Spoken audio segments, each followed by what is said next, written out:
The Last House Netflix spoiler. What really happened?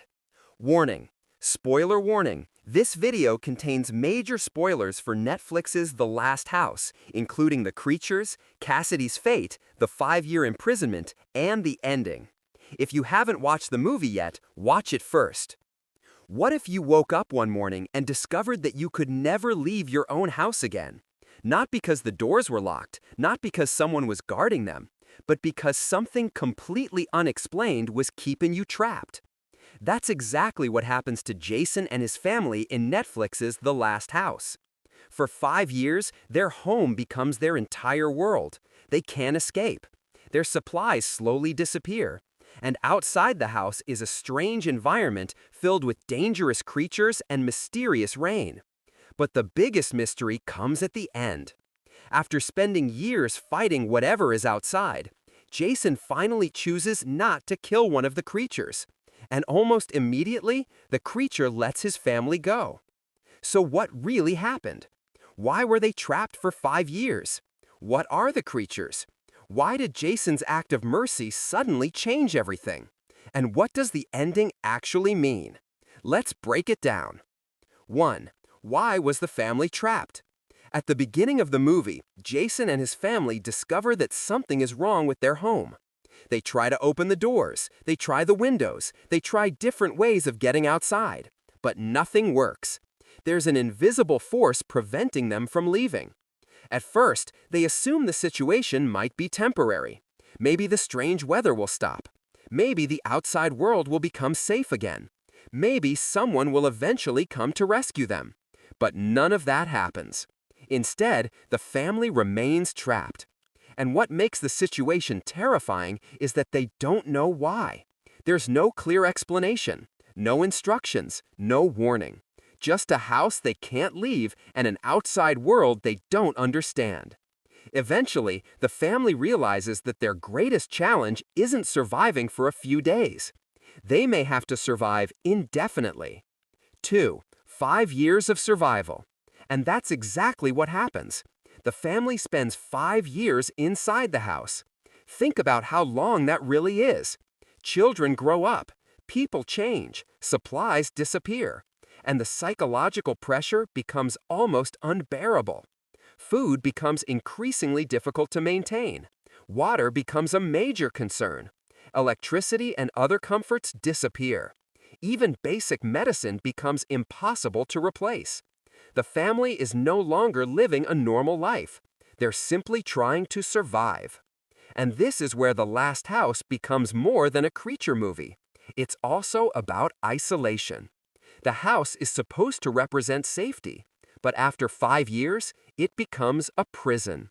3. What is wrong with the rain?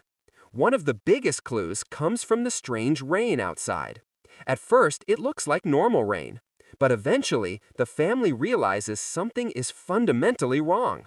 The rain is connected to saltwater, and that becomes an important clue about the creatures. The creatures aren't simply random monsters that appear during a storm. They're connected to the ocean. They're aquatic beings associated with the deep sea. The saltwater rain becomes part of the larger mystery. The environment around the family is changing. The ocean seems to be pushing into the human world. And the longer the rain continues, the harder it becomes for the family to survive. It damages their ability to grow food. 4. What are the creatures? For much of the movie, the family doesn't know what they're dealing with. The creatures look completely alien. They're frightening, they're powerful, and they seem to be connected to the strange water. But the movie eventually points toward an important revelation. They're not aliens from another planet. They're creatures connected to Earth's own oceans. They appear to be ancient aquatic beings from the deep sea. And that changes the story. Because now we have to ask a different question. What if these creatures aren't invading Earth? What if they're defending their own environment? The movie doesn't give us every detail about their origins. It doesn't explain exactly how old they are. It doesn't give us a complete scientific explanation for their behavior. And it doesn't completely explain why they trapped humans. But it clearly establishes their connection to the ocean. And that connection becomes extremely important to the ending. 5. What happened to Cassidy? One of the most heartbreaking parts of the movie involves the family's dog, Cassidy. Cassidy has been with the family through their entire ordeal. She's more than just a pet. She's a reminder of the family's life before everything changed. But after years of being trapped, the family runs out of important supplies. Cassidy depends on medication, and eventually Jason can no longer properly care for her. Her condition becomes worse. Jason realizes that she's suffering and that he has no way to provide the treatment she needs. So he makes the heartbreaking decision to euthanize her. It's not an act of cruelty, it's an act of mercy. And the scene shows just how far the family has fallen from their old life. Before the disaster, Jason could have taken Cassidy to a veterinarian. He could have found medicine. He could have gotten help. But after 5 years inside the house, there is no help. Cassidy's death becomes another reminder that survival comes with an enormous emotional cost. And even after her death, the family carries her memory with them. 6. The creature gets inside. Eventually, the threat outside becomes an immediate threat inside. One of the creatures enters the family's environment, and Jason goes into survival mode. To him, this creature is responsible for everything they've suffered: the fear, the imprisonment, the losses, the loss of their normal lives. So Jason wants to kill it. And from his perspective, it's completely understandable. He spent 5 years protecting his family. He believes that eliminating the creature is the only way to keep them safe. But Ruth sees something Jason doesn't. She begins to realize that the creature may not simply be attacking them. It may actually be communicating. And that changes everything. 7. Jason finally puts down his weapons. This is the most important moment of the ending.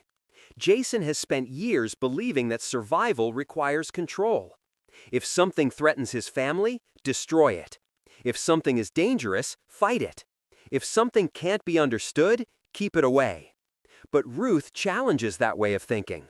She believes the creature may be trying to communicate. And eventually, Jason trusts his daughter. He puts down his weapons, and instead of killing the creature, he lets it live. That decision completes Jason's character arc. For 5 years, he has been trying to control everything around him. But he finally realizes that not every problem can be solved through force. Sometimes you have to listen. Sometimes you have to trust. And sometimes you have to show mercy. 8. Why does the creature let them go? This is the biggest question in the ending. After Jason releases the creature opens the door. The same kind of barrier that kept the family trapped for 5 years is suddenly gone. And the family finally has a way out. The movie strongly connects Jason's act of mercy with their freedom. But there's an important distinction.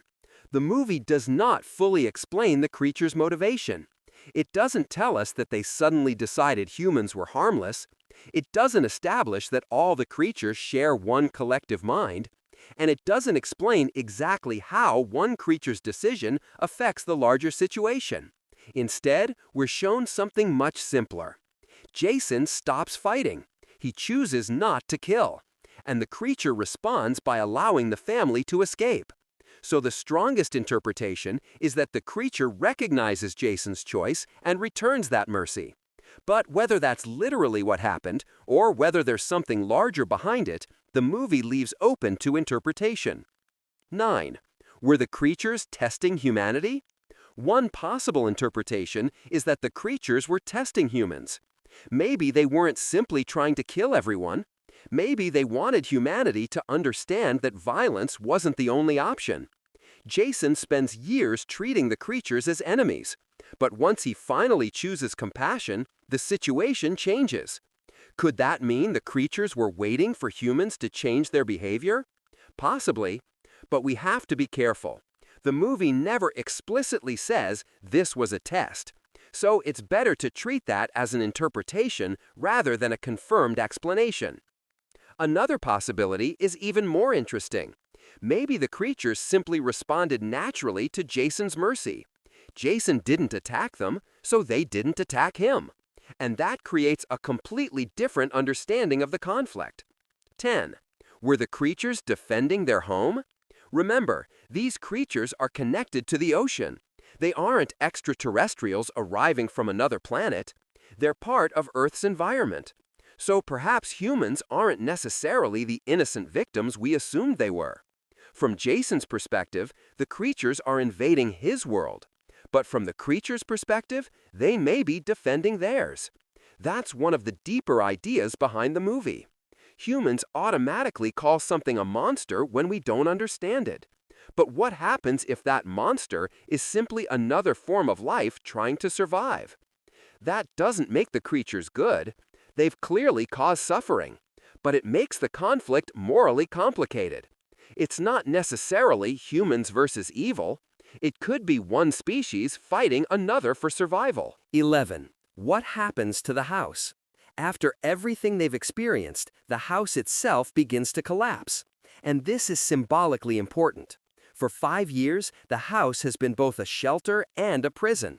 It protected the family from the outside world, but it also prevented them from living. Now, the house is no longer necessary. The family finally escapes. And the destruction of the house represents the end of that chapter of their lives.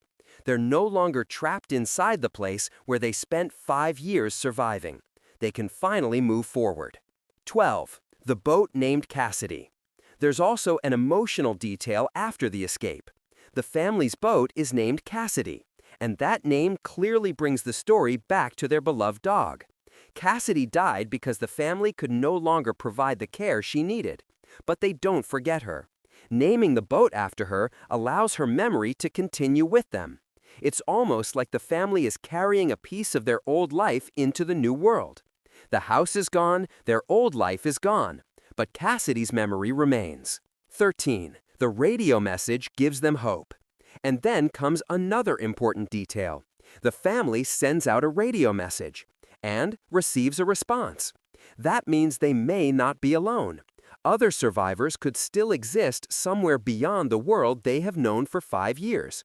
This gives the ending a surprisingly hopeful feeling. For 5 years, the family believed that their house was their entire world. Now, they're finally reconnecting with something beyond it. They have no idea what the future looks like, but at least they have a future. And after everything they've survived, that's enough. Final thoughts. So, what really happened in The Last House? The Delgado family was trapped inside their home for 5 years by an unexplained force. The strange rain was connected to the ocean and the aquatic creatures outside. The family's supplies slowly disappeared. Their home deteriorated. And they were forced to make heartbreaking decisions, including Jason's decision to euthanize Cassidy. Eventually, one of the creatures enters the house and is captured.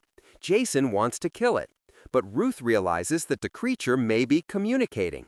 Jason finally trusts her. He puts down his weapons and chooses mercy. Then, the creature opens the door, and the family finally escapes. The movie never completely explains why the creature lets them go. Maybe it recognized Jason's mercy. Maybe the creatures were trying to teach humanity something. Maybe they were simply defending their own environment, or maybe the ending is deliberately ambiguous. But one thing is clear. The family spends 5 years trying to survive through fear and control. And, in the end, mercy is what finally gives them their freedom. That's what makes the ending so interesting. The creatures may not have been simple villains. They may have been another form of life, defending its own world. And the movie leaves us with one final question.